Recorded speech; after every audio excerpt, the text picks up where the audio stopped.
Hello students, hope you are doing great. I, Anil Balram, your online teacher, welcome you once again to your own channel Accounts Aptitude. Now we present video 4 of the chapter Financial Statements of a Company. We will be discussing topic 3 now. In this topic, we will discuss about format of the statement of profit and loss as prescribed under Schedule 3, Part 2, heads of the profit and loss and items to be included in these heads. Students आइए अब हम statement of profit and loss के जो है format का discussion कर लेते हैं। ये जो है आपको पता है शेड्यूल 3 पार्ट 2 में जो है फॉर्मेट दिया हुआ है। फॉर्मेट कुछ इस प्रकार से है। जब आप statement of profit and loss बना रहे हैं स्टूडेंट्स, तो साथ में किस साल की बना रहे हैं वो हमें मेंशन करना होता है। फॉर द ईयर एंडेड 31 मार्च, यहाँ पे ईयर का जो है आप नंबर दे देंगे। उसके बाद जो है फर्स्ट कॉलम में प्रॉफिट एंड लॉस अकाउंट के जो एलिमेंट्स आपने देने हैं, फिर नोट नंबर और फिर करंट ईयर का नंबर और फिर प्रीवियस ईयर का नंबर। सो आइटम नंबर 1 है revenue from operations, item number 2 है अदर इनकम, आइटम नंबर 3 जो है वो 1 और 2 का एडिशन है। फोर्थ आइटम में जो है आपने जितने भी एक्सपेंसेस हैं वो आपने मेंशन करने हैं, जैसे cost of material consumed, purchase of stock in trade, changes in inventories of finished goods, work in progress and stock in trade, employee benefit expenses, finance cost, depreciation and amortization expense, other expenses, और इन सब का जो है हमने total दे देना है। Item number 5 में profit before tax हमने निकाल लेना है, जो कि item number 3 total revenue minus expenses अगर आप कर देंगे तो आपके पास प्रॉफिट बिफोर टैक्स निकल के आ जाएगा। इसमें जो है इनकम टैक्स हमने माइनस कर देना है एज आइटम नंबर 6। और आइटम नंबर 7 में जो है हमारे पास प्रॉफिट या लॉस फॉर द पीरियड जो है वो निकल के आ जाएगा, जो कि आइटम नंबर 5 में से हम आइटम नंबर 6 माइनस कर देंगे तो हमारे पास profit and loss for the period निकल के आ जाएगा। Statement of profit and loss students, statement of profit and loss के जो हमारे हेड्स हैं उन हेड्स के बीच में जो है क्या क्या इंफॉर्मेशन हमने दिखानी है, आइए जो है उसकी चर्चा करते हैं।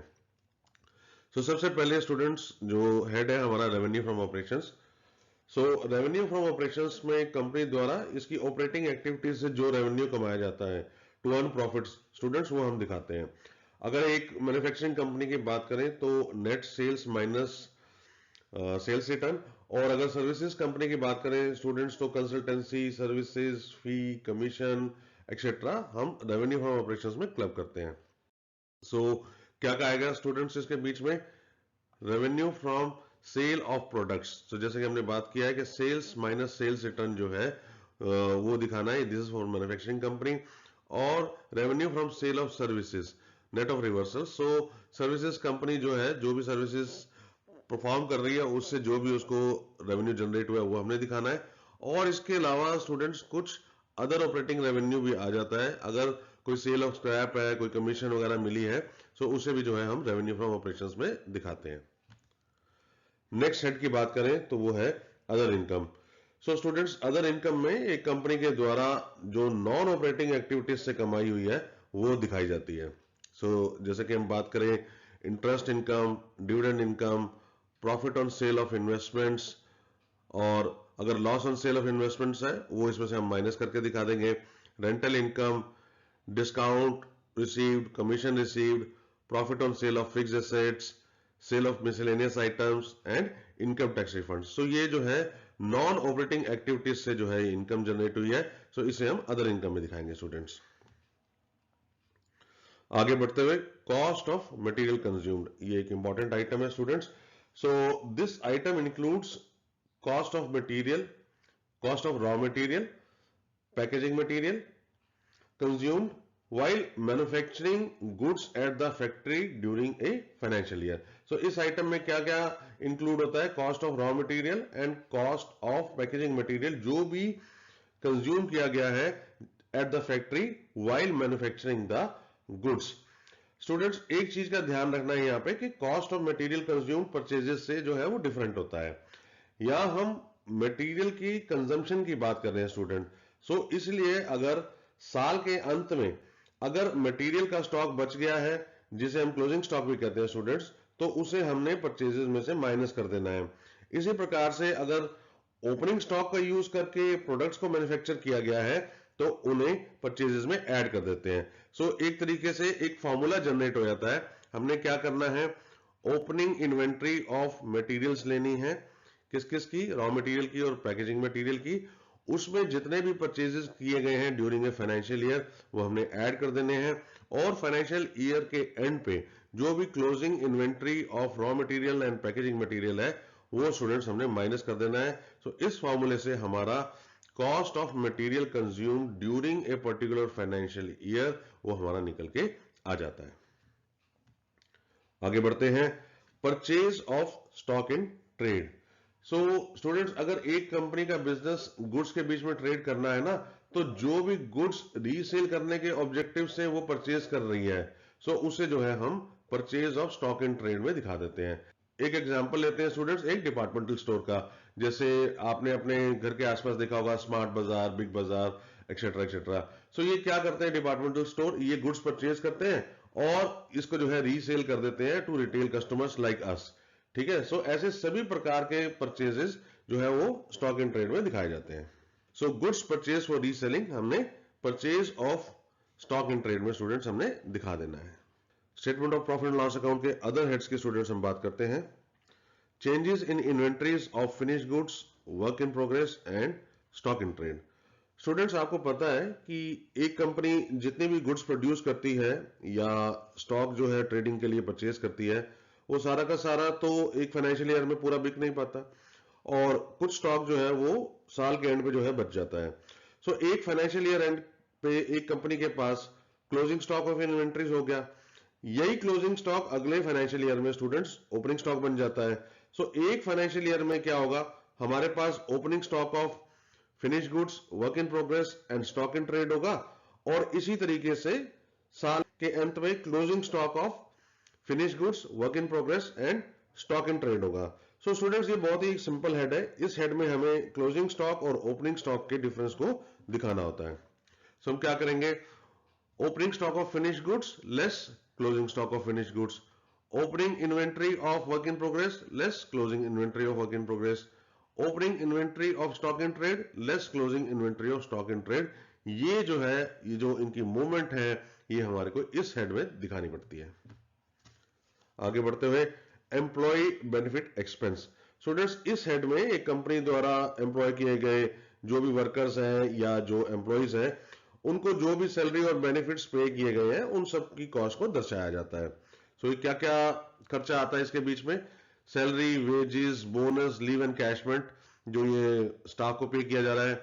इसके बाद contribution to provident, gratuity and superannuation funds. ये जो फंड्स में जो कंट्रीब्यूशन है ये भी एम्प्लॉयज के लिए किया जाता है स्टूडेंट्स। और staff welfare expenses, canteen expenses, medical expenses वगैरह जो भी कंपनी पे कर रही है for the benefit of these employees, वो यहां पर आ जाता है। और ईसॉप यानी कि एम्प्लॉई स्टॉक ऑप्शन प्लान, अगर उससे रिलेटेड जो है जो भी खर्चा है इसको अमोर्टाइज किया जाता है ओवर द वेस्टिंग पीरियड, सो वो सारा का सारा खर्चा जो है एम्प्लॉय बेनिफिट एक्सपेंसेस में दिखाया जाता है। आगे चलते हैं, फाइनेंस कॉस्ट। स्टूडेंट्स, इस हेड में फाइनेंस कॉस्ट यानी कि जो भी लोन्स या डिवेंचर्स पर इंटरेस्ट पे किया गया है कंपनी द्वारा वो दिखाया जाता है। अगर लोन्स की प्रोसेसिंग पे कुछ खर्चा हुआ है और या डिवेंचर्स के इश्यूएंस पे कुछ डिस्काउंट दिया गया है, या जैसे आपने पढ़ा था कि डिवेंचर्स के रिडम्पशन पे कुछ प्रीमियम पे किया जाता है, तो वो खर्चा भी जो है फाइनेंस कॉस्ट का पार्ट बन जाता है। लेकिन स्टूडेंट्स, इसके बीच में एक चीज ध्यान रखना कि आप बैंक चार्जेस को इंक्लूड नहीं करेंगे। बैंक चार्जेस जो है कंपनी के डे टू डे ऑपरेशन से रिलेटेड होते हैं और वो फाइनेंस कॉस्ट का पार्ट नहीं बनते, वो अदर एक्सपेंसेस का पार्ट बन जाते हैं। सो हम कुछ एग्जांपल लेते हैं फाइनेंस कॉस्ट का। Interest on debentures, bonds and public deposits, interest on term loan from bank, अगर बैंक से कोई टर्म लोन लिया हुआ है तो उसके ऊपर जो ब्याज पे किया गया है।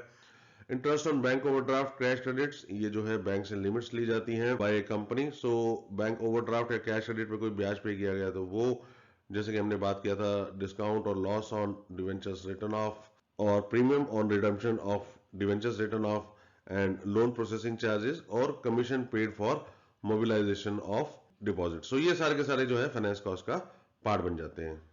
Depreciation and amortisation expenses. Students, जो टेंजिबल एसेट्स है उनका जो राइट ऑफ होता है ओवर देयर एस्टिमेटेड लाइफ, वो जो है डेप्रिसिएशन कहलाता है। और जो भी डेप्रिसिएशन है on property, plant and equipment, उसको जो है यहां पर दिखाया जाएगा।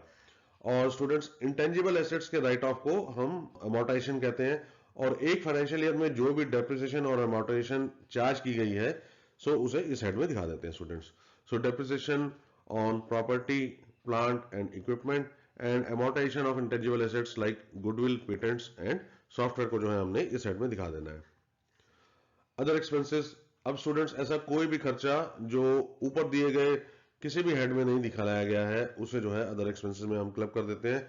सो एग्जांपल्स हैं carriage and freight, manufacturing expenses, rent, rates and taxes, insurance, discount और commission paid, selling and distribution expenses, rent paid, repairs of property, plant and equipment, communication expenses, कोई टेलीफोन, इंटरनेट, कोरियर पे खर्चा हुआ है, travelling and convenience पे खर्चा हुआ है, कोई बैड डेट्स राइट ऑफ किए गए हैं, कोई बैड डेट्स के ऊपर प्रोविजन क्रिएट किया गया है, बिजनेस या सेल्स प्रमोशन या एंटरटेनमेंट पे कोई खर्चा हुआ है, डायरेक्टर्स की फीस पे की है, डायरेक्टर्स जब भी मीटिंग्स में आते हैं उन्हें एक फीस पे की जाती है, सिटिंग फीस, ऑडिट फी पे की है स्टैट्यूटरी ऑडिटर्स को, वो यहाँ दिखाई जाएगी, loss and sale of fixed assets अगर कुछ है तो यहाँ दिखाया जाएगा, बैंक चार्जेस स्टूडेंट्स को यहाँ दिखाए जाते हैं, फाइनेंस कॉस्ट में दिखाए जाते हैं, और जो है जो शेयर्स इशू किए गए थे उससे रिलेटेड अगर कोई एक्सपेंसेस है या अंडर राइटिंग कमीशन है जिसे राइट ऑफ किया गया है उसे जो है अदर एक्सपेंसेस में स्टूडेंट्स दिखा देते हैं. Question number 2, under which major heads and subheads will the following items be presented in the statement of profit and loss of a company as per schedule 3 part 2 of the Companies Act 2013? Amortization of ERP software, audit fees, staff canteen consumables, sales return, interest on working capital loan, bank charges, contribution to gratuity fund and purchase return which is raw material. So students हमें कुछ items दी हुई हैं जो profit and loss account से related हैं.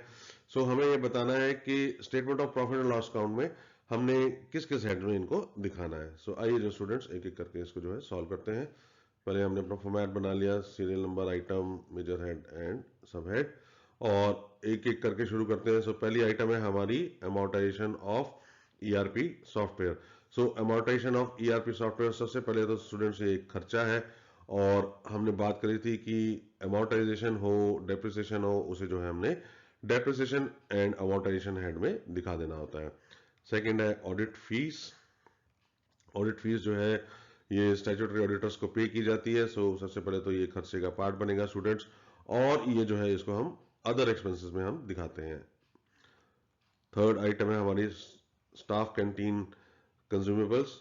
सो क्योंकि ये staff canteen से रिलेटेड दिया हुआ है और कंज्यूमेबल्स हैं उससे, तो खर्चा तो दिख ही रहा है स्टूडेंट्स, और क्योंकि ये स्टाफ के लिए खर्चा हुआ है सो इसे जो है हम एम्प्लॉय बेनिफिट एक्सपेंसेस में दिखा देंगे. नेक्स्ट है सेल्स रिटर्न हमारी. सो जो भी कंपनी ने सेल करी है उससे जो है माल जो है वापस आ गया है, सो ये जो है रेवेन्यू फ्रॉम ऑपरेशंस का स्टूडेंट्स पार्ट बन जाता है, इसका कोई सब ऐड नहीं है. आगे बढ़ते हैं. Interest on working capital loan. Interest पे किया गया है, एक वर्किंग कैपिटल लोन लिया गया था बैंक से, उसके ऊपर जो है इंटरेस्ट पे किया गया है, तो सबसे पहले तो एक खर्चे का पार्ट बनेगा, और क्योंकि इंटरेस्ट है, ब्याज पे किया गया है, सो इसे जो है हम फाइनेंस कॉस्ट के अंदर दिखा देंगे स्टूडेंट्स. नेक्स्ट आइटम है हमारी bank charges. So bank charges खर्चे का पार्ट बनेगी, और ये स्टूडेंट्स हमने बात किया था कि ये अदर एक्सपेंसेस का पार्ट होती है और ये फाइनेंस कॉस्ट का पार्ट नहीं होती है. Item number 7, contribution to gratuity fund. Again ये जो है ग्रेचुटी फंड जो है वो एम्प्लॉयज के लिए एक फंड क्रिएट किया जाता है ताकि जब वो कंपनी छोड़ के जाएं तो जो है उन्हें जो है एक अमाउंट पे किया जाता है एज ए ग्रेचुटी. सो ये कंट्रीब्यूशन टू ग्रेचुटी फंड एक खर्चा हो गया स्टूडेंट्स, और इसको एम्प्लॉय बेनिफिट एक्सपेंसेस में हम दिखा देंगे.